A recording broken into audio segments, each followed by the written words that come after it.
So मी आत्ता धरमवीर गडावर पोचलो आहे.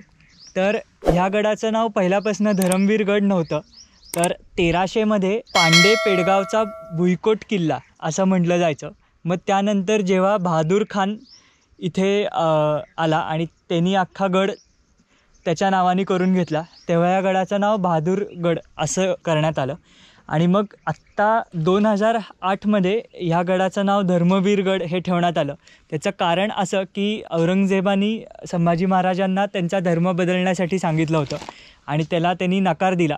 त्यामुळे धर्माचा रक्षक अशा अर्थाने ह्या गडाचं नाव धर्मवीरगड हे ठेवण्यात आलं.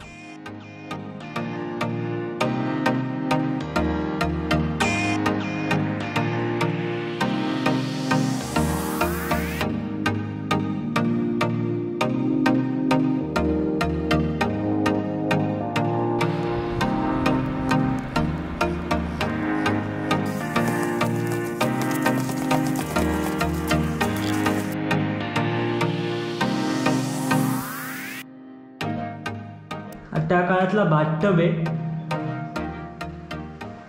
मी आत्ता चांदबिबी महालच्या बरोबर समोर आहे आणि हे सगळे त्याचे नदीच्या साईडचे एंट्रन्सेस आहेत. आणि वी कॅन से की ह्या महालाला प्रॉपर लेक व्ह्यू होता. त्या यातनं बाहेर आल्या आल्या इथे मस्त समोर डायरेक्ट भीमा नदीचा व्ह्यू मिळतो.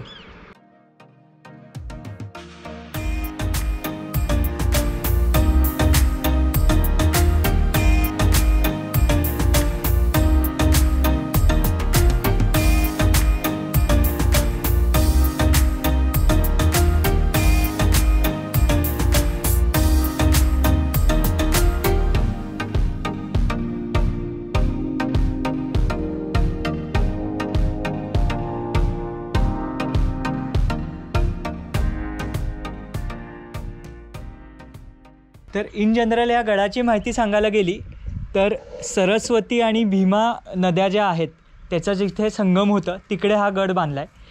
मग ह्या गडाचा एरिया साधारण म्हटलं जातं की एक 360 एकरात पसरला आहे कंप्लीट. आणि इकडे त्या काळात 52 पेठा होत्या आणि ह्या गडाला टोटल एक साधारण 2 ते 3 दरवाजे आहेत. तर ह्या 52 पेठामध्ये त्या काळात वेगवेगळे मसाले, सोनं, चांदी ह्या सगळ्याचं ट्रेडिंग व्हायचं. त्यामुळे इकडे खूप जास्त पैसा होता. आणि जेव्हा बहादूर खान आला तेव्हा तो अजून बरेचसे पैसे इकडे घेऊन आला. त्यामुळे पेडगावचा हा अख्खा एरिया एकदम संपन्न आणि संपत्तीने भरलेला होता. हा गड आधी निजामशाहीकडे होता. त्यानंतर निजामशाहीनंतर हा गड मुघलांकडे गेला. त्यामुळे औरंगजेब जो होता त्यांनी त्याच्या भावाला म्हणजे बहादूर खानाला या गडाची जबाबदारी सोपवली. औरंगजेबाने बहादूर खानाला इथला सुभेदार बनवला. त्यामुळे हा गड इथल्या सगळ्या दक्षिणच्या ॲक्टिव्हिटीजवर लक्ष देण्यासाठी मेन सेंटर होता त्या काळातला. ह्या साईडला हा जो झेंडा दिसतोय त्याच्याखाली संभाजी महाराजांचा स्मारक स्तंभास उभारलेला आहे. आणि त्याच्या बरोबर समोर हे जे अवशेष दिसत आहेत हे त्या काळातल्या महालाचे अवशेष आहेत औरंगजेबच्या. आणि त्या महालाच्या बरोबर मागे त्यांचा दिवाणे खास होता.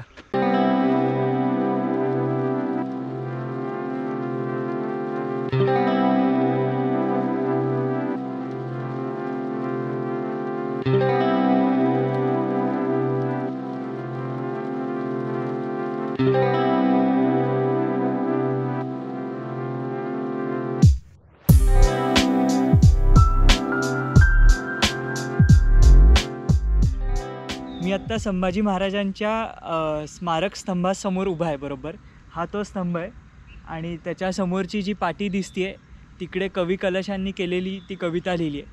तर आता त्याच्याबद्दल मी थोडं सांगतो. 1 फेब्रुवारी 1689ला जेव्हा मुकरब खानानी संभाजी महाराजांना संगमेश्वरला पकडलं रत्नागिरीच्या इथे, तेव्हा ते औरंगजेबासमोर त्यांना पेश करण्यासाठी ह्या गडावर घेऊन आले.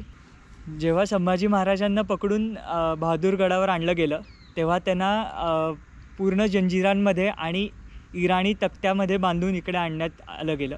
आणि त्यातच मग त्यांना इकडे आणून विदूषकाचे कपडे घालायला लावले. त्यांच्या डोक्यावर जोकरची कॅप पण होती आणि त्यानंतर इथल्या ज्या 52 पेठा होत्या त्याच्यामध्ये पूर्ण त्यांची धिंड पेटवण्यात आली. एक अर्धा मेला उंट होता, त्याच्यावर बसून त्यांना पूर्ण सगळ्या पेठांमधनं फिरून मग राजासमोर हजर करण्यात आलं. हा जो स्तंभ आहे त्याच्या बरोबर मागे म्हटलं जातं की हा इथला औरंगजेबाचा तेव्हाचा महाल होता, बहादूरगडावरचा. जेव्हा महाराजांना इथे कैद करून आणण्यात आलं ते बघून औरंगजेब इतका आनंदित झाला, कारण तो इतकं वर्ष ह्याची वाट बघत होता. तेव्हा औरंगजेब त्याचं सिंहासन सोडून अल्लाहसाठी प्रार्थना करायला त्याच्या गुडघ्यावर बसला. हे बघून ह्या सगळ्या स्थितीत पण संभाजी महाराजांनी कवी कलाशांना विचारलं की काय कवी कलाशा, तुला हे बघून कुठली कविता सुचते का? तर अशा सिच्युएशनमध्ये पण कवी कलाशांनी एक खूप मस्त कविता बनवली. ती कविता इथल्या स्तंभासमोर जो मागचा काळा दगड आहे त्याच्यावर कोरली आहे, तर ती तुम्ही इथे येऊन वाचू शकता. औरंगजेबाने संभाजी महाराजांना मुख्य 2 प्रश्न विचारले. अजूनही काही काही होते, पण हे त्यातले 2 मेन प्रश्न होते आणि ते ह्या अटीवर होते की जर ह्या प्रश्नांची खरी उत्तरे मिळाली तर संभाजी महाराजांना ते डायरेक्टली सोडून देतील. तर ते मेन 2 प्रश्न असे की त्यांनी सगळा लुटलेला मुघलांचा खजाना किंवा स्वराज्याचा सगळा खजाना कुठे लपवून ठेवला आहे आणि औरंगजेबाच्या कोर्टमधले मराठ्यांचे फितूर कोण आहेत सगळे, हे 2 प्रश्न मुख्य होते. तर ह्या सगळ्या प्रश्नांची उत्तरं देण्यापासून संभाजी महाराजांनी त्यांना नकार दिला. त्यामुळे औरंगजेबाने त्यांना 26 दिवस कंप्लीट इकडे टॉर्चर केलं आणि असं म्हणतात की 26 वेगवेगळ्या प्रकारे टॉर्चर केलं. त्यातलं 1-2 मी गोष्टी सांगू शकतो, म्हणजे नखं काढणं किंवा चमडी उधाळणं, हे त्यातले काही काही गोष्टी आहेत. मग शेवटी 26 दिवस झाल्यानंतर त्यांचे डोळे काढण्यात आले आणि मग इथनं त्यांना अशा अर्ध्या मेल्या अवस्थेत त्यांना तुळापूरला नेऊन त्यांचा शिरच्छेद करून त्यांचा वध केला गेला.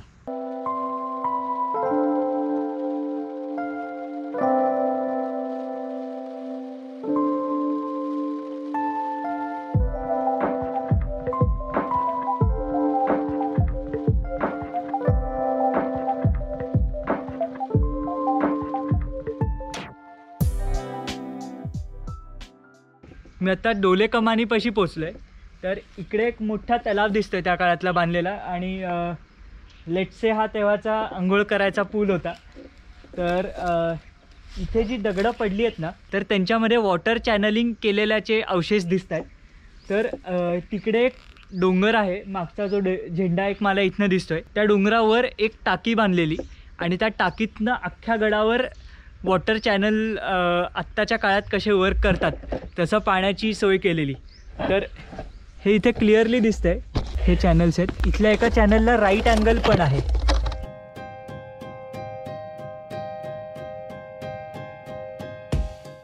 मी इथे मंदिराच्या समोरच्या इथल्या एका बुरुजावर आहे आत्ता आणि इथून लक्षात येते की पाण्याला लागून जी भिंत आहे ती पण बऱ्यापैकी इंटॅक्ट आहे व्यवस्थित.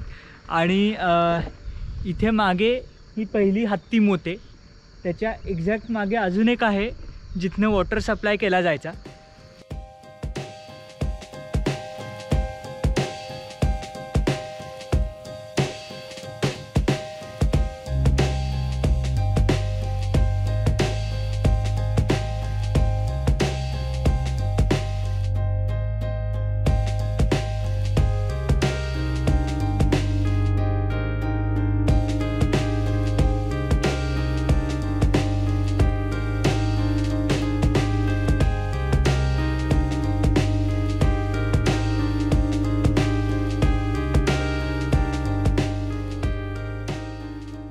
तर इथलं जे पहिलं मंदिर पाहिलं ते लक्ष्मीनारायण मंदिर होतं.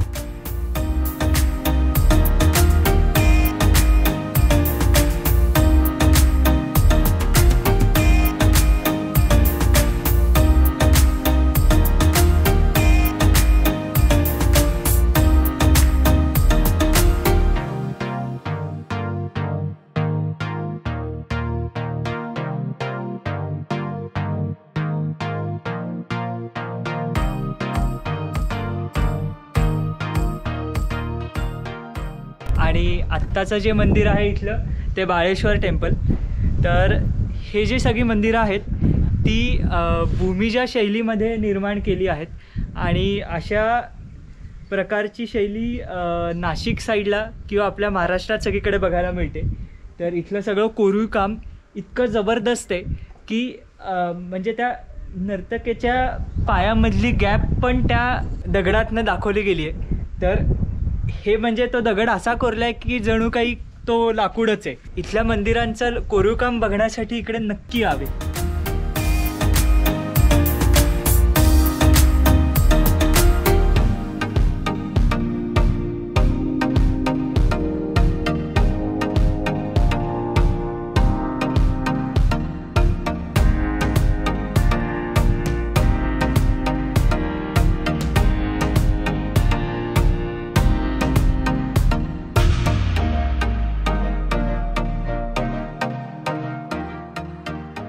माझ्या मागचं पाताळेश्वराचं मंदिर आहे. आता याची भिंत वगैरे काही राहिलेल्या नाही आहेत, पण आतली मूर्ती अजूनही आहे.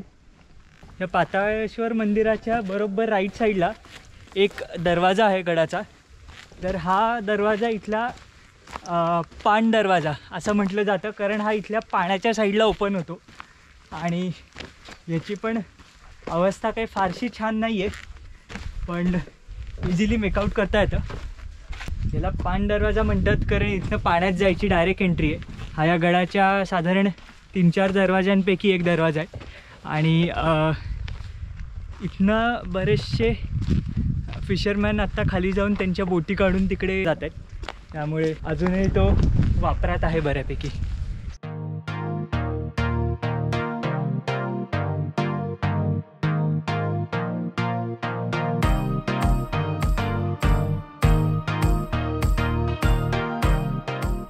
मी आता रामेश्वर मंदिराला आहे. तसं पाहायला गेलं तर इकडे बरोबर 4 चांगल्या कंडिशनमधली मंदिरं आहेत, ज्यांच्या भिंती वगैरे आणि कोरीव काम अजूनही आहे. त्यातल्या त्यात हे तिसरं आहे त्यातलं. आणि ह्याचं कोरीव काम तसं इतकं काही राहिलं नाही आहे, काळाच्या प्रभावाने बऱ्यापैकी झिजलं गेलं आहे. पण फिगर आऊट करता येतं की आधीच्या 2 मंदिरासारखं इकडे असावं. आणि इकडे आत अजूनही मूर्त्या पण आहेत.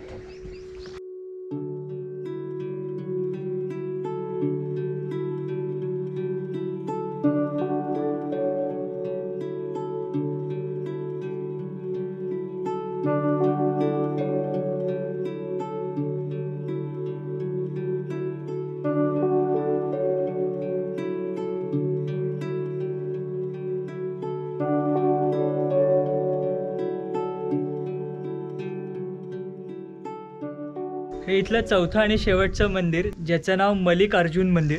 तर इथे आजूबाजूला बऱ्यापैकी विरगळी पडलेल्या आहेत. याची अवस्थाही काही तितकी चांगली नाही आहे, पण थोडंसं रिस्टोरेशन केलं आहे शिवदुर्ग प्रतिष्ठानांनी. आणि इथेही आज शंकराची पिंड आहे.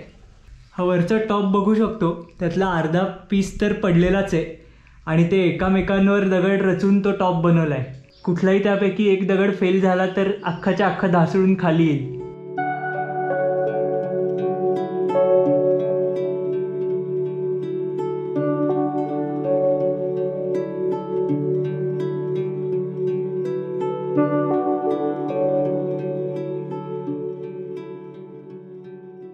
जेव्हा बहादूर खान इकडे आला तेव्हा तो त्याच्याबरोबर प्रचंड संपत्ती घेऊन आला. आणि त्याच्याबरोबर 200 अरेबिक हॉर्सेस होते, जे आत्ताही ह्या काळात पण एकदम प्रीमियम ब्रीड असे कन्सिडर केले जातात.